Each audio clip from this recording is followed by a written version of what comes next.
ഞങ്ങളുടെ അനാഥാലയത്തിലെ കുട്ടികൾക്ക് ഞങ്ങൾ തന്നെയാണ് പേരിടാറുള്ളത്. അവന് ഞങ്ങൾ സത്യമൂർത്തി എന്ന് പേരിട്ടു. പക്ഷേ ആ പേര് അവൻ പുറത്താരോടും പറഞ്ഞിട്ടില്ല. അവനെ സംബന്ധിച്ച് അവന്റെ അടയാളം എന്ന് പറയുന്ന അവന്റെ റോൾ നമ്പർ തന്നെ. 1999-ൽ Y2K പ്രശ്നം ആരംഭിച്ച സമയം, അന്ന് ലോകത്തെ എല്ലാ ബാങ്കുകളും Y2K പേടിച്ച് അവരുടെ എല്ലാ ഡേറ്റാസും ഹാർഡ് ഡ്രൈവിൽ നിന്ന് പേപ്പറിലേക്ക് മാറ്റി. ഉപയോഗശൂന്യമായ ഹാർഡ് ഡ്രൈവ്സ്, കമ്പ്യൂട്ടർ സിസ്റ്റംസ് എല്ലാം ടൺ കണക്കിന് നശിപ്പിക്കപ്പെട്ടു. അതിന്റെ വാല്യൂ ആർക്കും മനസ്സിലായില്ല. പക്ഷെ ഇവനത് മനസ്സിലാക്കി. ഉപേക്ഷിക്കപ്പെട്ട എല്ലാ കമ്പ്യൂട്ടേഴ്സും വിലയ്ക്ക് വാങ്ങി അവൻ 4 കണ്ടെയ്നർ ഇലക്ട്രോണിക് വേസ്റ്റുമായിട്ടാണ് വന്നത്. വന്ന ഉടനെ ഞങ്ങളെ എല്ലാവരെയും ഭീഷണിപ്പെടുത്തി ട്രസ്റ്റ് അവന്റെ പേരിൽ എഴുതി വാങ്ങി. അത് കഴിഞ്ഞ് ട്രസ്റ്റിന്റെ പേരിൽ ഒരു വെയർ ഹൗസ് ആരംഭിച്ചു. ആ ഹാർഡ് ഡിസ്കുകളിൽ ഉണ്ടായിരുന്ന ഡേറ്റാസ് വെച്ചിട്ട് വൈറ്റ് ഡെവിൾ എന്ന യൂസർ ഐഡി ഉണ്ടാക്കി ഒരു വലിയ നെറ്റ്വർക്ക് തന്നെ അവൻ സ്വന്തമായി ക്രിയേറ്റ് ചെയ്തത്. അവന്റെ പേരിലേക്ക് ട്രസ്റ്റ് മാറ്റിയതിനു ശേഷം ഒരുപാട് അൺനോൺ സോഴ്സുകളിൽ നിന്നും പണം വരാൻ തുടങ്ങി. കുറെ കഴിഞ്ഞപ്പോൾ എനിക്കത് പേടിയായി. ഇവിടെ എന്താണ് നടക്കുന്നതെന്ന് എനിക്ക് അറിയണമെന്ന് പറഞ്ഞ് ബഹളം വെച്ചപ്പോ അവനൊരു ബ്ലാങ്ക് ചെക്ക് ഒപ്പിട്ട് എന്റെ വീട്ടിൽ കൊടുത്തയച്ചു. എന്തിനാണിതെന്ന് ഞാൻ അവനെ ഫോണിൽ വിളിച്ച് ചോദിച്ചപ്പോ അതിൽ എത്ര എമൗണ്ട് വേണമെങ്കിലും എഴുതിയെടുത്തോളാൻ അവൻ പറഞ്ഞു. നീ എന്നെ വിലക്കെടുക്കാനൊന്നും നോക്കണ്ട, ഞാൻ പോലീസിൽ കംപ്ലൈന്റ് ചെയ്യുമെന്ന് പറഞ്ഞപ്പോ അതിന് മറുപടിയായി എന്റെ മോളുടെ ബെഡ്റൂമിലെ ക്ലോക്ക് ഒന്ന് എടുത്തു നോക്കാൻ അവൻ പറഞ്ഞു. അതെടുത്ത് ഞാൻ നോക്കിയപ്പോ അതിനുള്ളിൽ ഒരു ക്യാമറ ഉണ്ടായിരുന്നു. എല്ലാം അവൻ റെക്കോർഡ് ചെയ്ത് കഴിഞ്ഞിരുന്നു. എന്റെ മോളുടെ ജീവിതം അവൻ നശിപ്പിച്ചു. എന്റെ ജീവിതത്തിൽ ഇതുപോലെ ഒരുത്തനെ ഞാൻ കണ്ടിട്ടേയില്ല. ഇവനെ പറ്റി മനസ്സിലാക്കാതെ ഇന്ന് യൂണിസെഫ് അവനെ ആദരിക്കുക.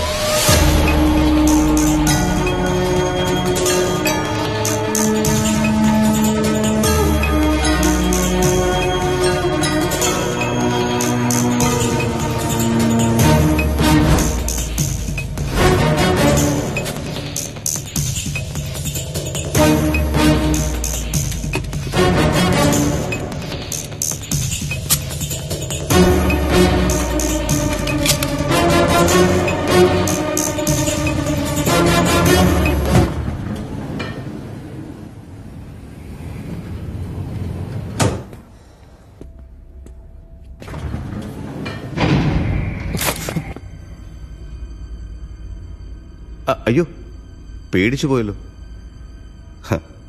എന്തിനാ ഈ ബിൽഡപ്പ് എല്ലാം? ഞാൻ നിന്നെ ലോബിയിൽ വെച്ച് തന്നെ ശ്രദ്ധിച്ചിരുന്നു. നല്ല സെറ്റപ്പാണല്ലോ.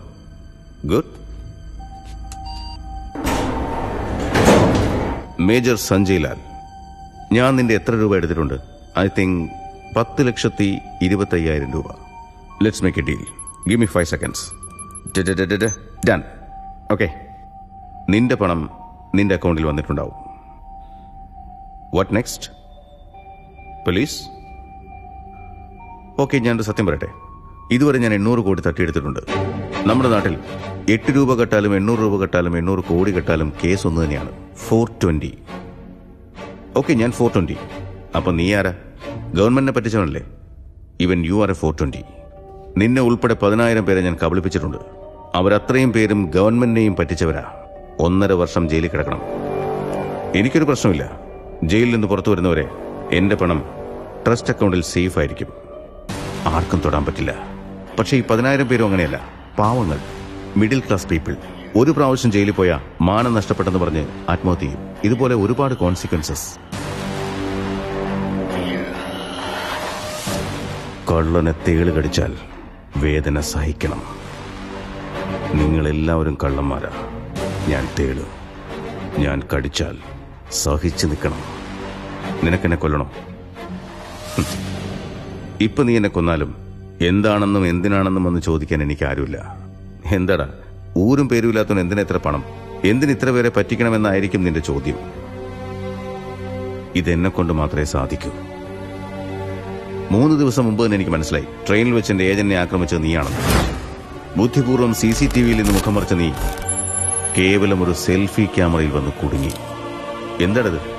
ഒരു തോക്ക് കിട്ടിയ ഉടനെ വല്ലവനെ നെറ്റിക്കൊണ്ട് വെക്കാണോ? ഒരാളെ പറ്റി നല്ലവണ്ണം തിരക്കി അറിഞ്ഞ് മനസ്സിലാക്കിയിട്ടേ അവന്റെ നേരെ വിരൽ ചൂണ്ടാവൂ. Major, information is wealth. നിന്നെപ്പറ്റി എനിക്ക് നന്നായി അറിയാം. ശരി, നിന്റെ അനിയത്തി ഇപ്പൊ എവിടെയാണെന്ന് നിനക്കറിയാം? എനിക്കറിയാം. കുറച്ചു നേരം മുമ്പേ തമ്പാനൂർ ബസ് സ്റ്റാൻഡിൽ വന്നിറങ്ങി. ഓട്ടോ നമ്പർ 8203 കയറിപ്പോയി. ഡ്രൈവർ വണ്ടിയുമായി പോകുമ്പോൾ നടു റോഡിൽ വണ്ടി നിർത്തിയിട്ട് പെട്ടെന്നിറങ്ങി ഓടിപ്പോയി. എന്താണോ നടു റോഡിൽ വണ്ടി നിർത്തിയിട്ട് ഓടിപ്പോകുന്നതെന്ന് നിന്റെ അനിയത്തി ചോദിച്ചു തീരും മുമ്പേ ഒക്കെ എന്റെ ആൾക്കാരാ. ഇനി 5 മിനിറ്റിനുള്ളിൽ ഞാൻ ഇവിടുന്ന് പോയില്ലെങ്കിൽ നിന്റെ അനുജത്തിയെ ഹോസ്പിറ്റലിൽ കൊണ്ടുപോകാനാവില്ല. വേറെ എങ്ങോട്ടെങ്കിലും കൊണ്ടുപോകേണ്ടി വരും. ലിഫ്റ്റ് ഓൺ ചെയ്യാലോ അല്ലേ? സഞ്ജയ്, നിനക്ക് ഈ ഫ്ലാഗ്ഡ് അക്കൗണ്ട് എന്ന് പറഞ്ഞാൽ എന്താണെന്ന് അറിയാമോ? ഈ തീവ്രവാദികളെല്ലാം ഉപയോഗിക്കുന്ന ബാങ്ക് അക്കൗണ്ട്. അവരാവശ്യം കഴിഞ്ഞത് ഉപേക്ഷിച്ച് പോകുമ്പോൾ ഒരു 10-15 ലക്ഷം രൂപ അതിൽ ചിലപ്പോൾ മിച്ചം കാണും. എന്നാൽ ആ അക്കൗണ്ടിൽ നിന്ന് ആരെങ്കിലും പണം കൈപ്പറ്റിയാൽ അവർക്ക് ഈ ടെററിസ്റ്റുകളുമായി ബന്ധമുണ്ടോയെന്ന് ഈ anti terrorist squad, CBI, Indian military തുടങ്ങിയവരെല്ലാം വേട്ടക്കാരെ പോലെ വാച്ച് ചെയ്തുകൊണ്ടിരിക്കുക. ഇപ്പോ അങ്ങനെയുള്ളൊരു അക്കൗണ്ടിൽ നിന്നാണ് നിനക്ക് ഞാൻ പണമിട്ട് തന്നിരിക്കുന്നത്.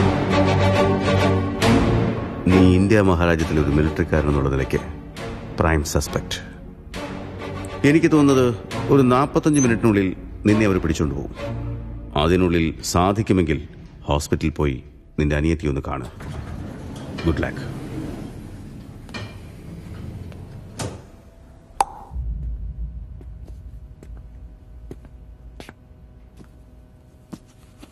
ചേട്ടാ, രമേശിന്റെ വീട്ടിൽ നടന്നതെല്ലാം പറഞ്ഞു. കല്യാണം വളരെ സിമ്പിളായിട്ട് നടത്താമെന്ന് സമ്മതിച്ചു. ചേട്ടൻ എപ്പം മുതലാണോ എനിക്ക് വേണ്ടി കഷ്ടപ്പെടാൻ തുടങ്ങിയത്, അപ്പം മുതൽ എനിക്ക് എന്റെ കുടുംബം തിരിച്ചു കിട്ടി. എനിക്ക് എന്റെ ചേട്ടനെ തിരിച്ചു കിട്ടിയില്ലേ, അത് മതി. കാശിന്റെ പേരിൽ എന്റെ കുടുംബം ഇല്ലാതാവരുത്.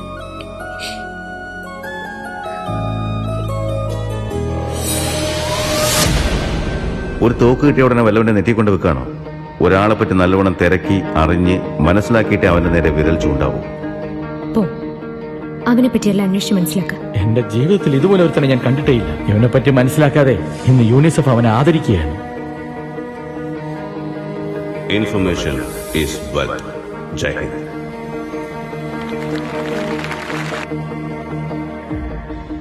ഇയാളാണ് ടെലികോം മിനിസ്റ്റർ വിജയരാജൻ. ഓ, ഈ സൂര്യനെ തെർമോകോൾ വെച്ച് മറയ്ക്കാന്ന് പറഞ്ഞില്ലേ, ആ മിനിസ്റ്ററാണോ? അത് അയാളല്ല മാമ. ടെലികോം മിനിസ്റ്ററിനും വൈറ്റ് ഡെവലിനും ഇടയിൽ എന്തോ സംഭവിച്ചിട്ടുണ്ട്. അയാളുടെ മുഖത്തുള്ള ഭയം ശ്രദ്ധിച്ചോ? ഓ, അപ്പൊ ഈ മിനിസ്റ്ററെ വൈറ്റ് ഡെവൽ എന്തോ ഒരു പൂട്ടിട്ട് പൂട്ടിയിട്ടുണ്ട്. അങ്ങനെയാണെങ്കിൽ തന്നെ മിനിസ്റ്ററുടെ കയ്യിൽ നിന്നും എന്ത് സഹായമായിരിക്കും അയാൾ പ്രതീക്ഷിക്കുക? നിങ്ങളുടെ ചെക്കിലുള്ള സിഗ്നേച്ചർ അത് ഡിജിറ്റലൈസ് ചെയ്തിട്ടാണ് സർ പൈസ എടുക്കുന്നത്. അതിന്റെ വാല്യൂ ആർക്കും മനസ്സിലായില്ല, പക്ഷെ ഇവനത് മനസ്സിലാക്കി. യു ആർ ആഫ്റ്റർ ഓൾ ഒരു number. Information is wealth. Aadhaar card. അത് വെച്ച് അവൻ എന്ത് ചെയ്യാൻ പറ്റുമെന്ന്? ആധാർ കാർഡ് നമ്മൾ വിചാരിക്കുന്ന പോലെ ബേസിക് ID കാർഡ് മാത്രമല്ല. അത് ഓരോ വ്യക്തിയുടെയും കൈരേഖ മുതൽ കൃഷ്ണമണി വരെ ഫുൾ ഡീറ്റെയിൽസും ഉള്ള മാസ്റ്റർ കാർഡ്.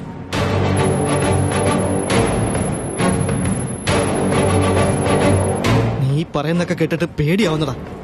ഭയപ്പെടുത്തിയതല്ല ഞാൻ, സംഭവിക്കാൻ പോകുന്നത് പറഞ്ഞു. നമ്മളെല്ലാവരുടെയും മുഴുവൻ ഇൻഫർമേഷൻസും കൈക്കലാക്കുകയാണ് അവന്റെ പ്ലാൻ. നീ എന്താ പറയുന്ന ഒന്നും മനസ്സിലാവുന്നില്ല.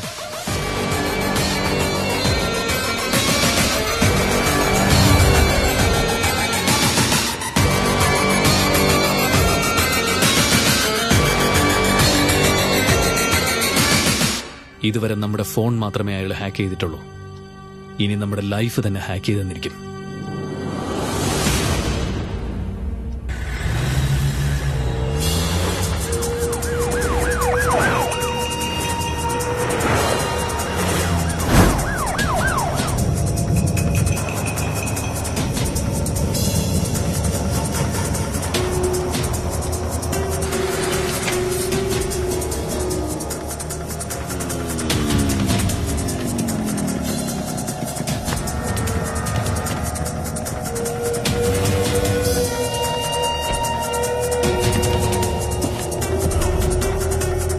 ഇവനെന്തിനാ എന്റെ ഫിംഗർ പ്രിന്റ് ഒക്കെ ചോദിക്കുന്നത്? നാളെ ഇതുവല്ല പ്രശ്നമാവോ? സാർ, 600 കോടിയാണ്. സമയം കളയാതെ വിരൽ വെക്കേ.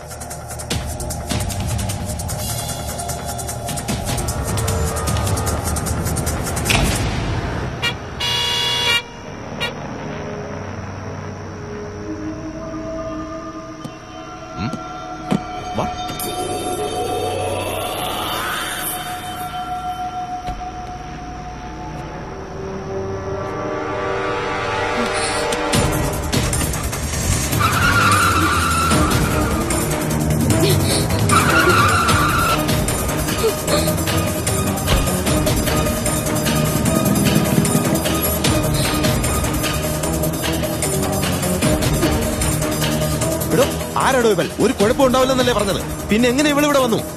Sir വയ്ക്കൂ sir. സാർ ഫോൺ സാറിനെ കൊണ്ടുപോകും. സാർ പറയാം സാർ, ഭയപ്പെടാതിരിക്കും. വണ്ടിയിലോട്ട് കയറി. ആരാടി നീ? ജേർണലിസ്റ്റോ? ബാഗ് ഒക്കെയാടാ. ഇൻകം ടാക്സ് ആണോ?